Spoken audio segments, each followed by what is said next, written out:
دوسری جنگ عظیم کے دوران 2 مئی 1945 کو تاریخ کی ایک مشہور ترین جنگ وار آف برلن میں روسی فوج نے جرمنی کی فوج کو مار بھگایا اور 8 مئی 1945 کو جرمنی کے دارالحکومت برلن پر فاتح روسی فوج نے قبضہ کر لیا۔ اس فتح سے حوصلہ پا کر 1948 کے وسط میں سوویت رہنما جوزف سٹالن نے مغربی برلن کی بھی ناکہ بندی شروع کر دی تھی، جو اس وقت مشترکہ طور پر امریکی، برطانوی اور فرانسیسی کنٹرول میں تھا۔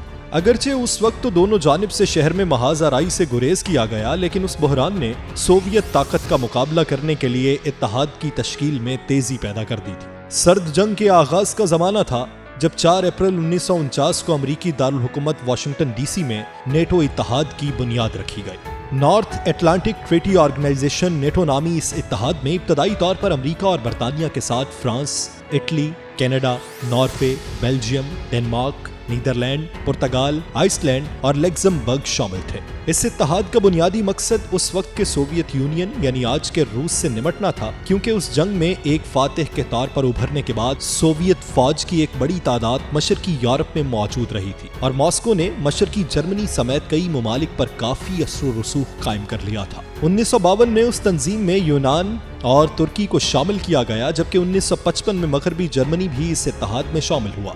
1999 کے بعد اس نے سابقہ مشرقی بلاک کے ممالک کا بھی خیر مقدم کیا اور اس کے ارکان کی مجموعی تعداد 29 ہو گئی۔ مونٹینیگرو جون 2017 میں اس کا حصہ بننے والا آخری ملک تھا۔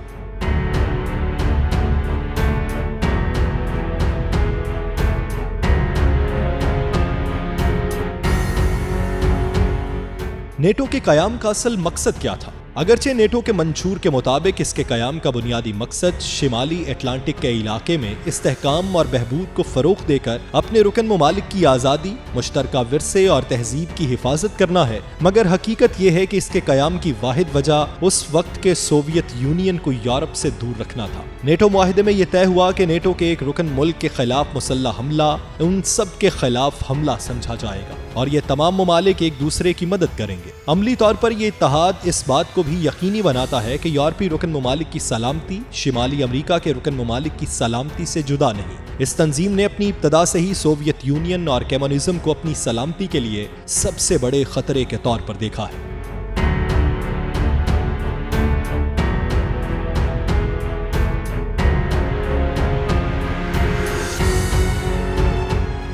یہاں پر سوال یہ پیدا ہوتا ہے کہ اب جب کہ سوویت یونین کا خاتمہ ہو چکا ہے تو اس اتحاد کی ضرورت کیا ہے؟ تو جناب، سرد جنگ کے خاتمے اور سوویت یونین کے ٹوٹنے کا مطلب یہ نہیں تھا کہ مغرب نے ماسکو کی فکر کرنا چھوڑ دی ہے۔ اس سوال کا جواب 2003 میں نیٹو کے ایک اعلیٰ عہدیدار جیمی شیا نے اپنی مشہور تقریر میں دیا تھا۔ جیمی نے کہا، کسی کو اس بات پر یقین نہیں تھا کہ کمیونزم کے اچانک ختم ہونے سے دنیا ایک جنت بن جائے گی اور ایک ایسے سنہری دور کی تشکیل ہوگی جس میں اتحادی مسلح افواج کے بغیر زندہ رہ سکیں گے یا دفاع کے بغیر زندگی بسر کر سکیں گے۔ اور یہ بھی حقیقت ہے کہ سوویت یونین کے خاتمے کے باوجود روس عسکری طور پر طاقتور رہا۔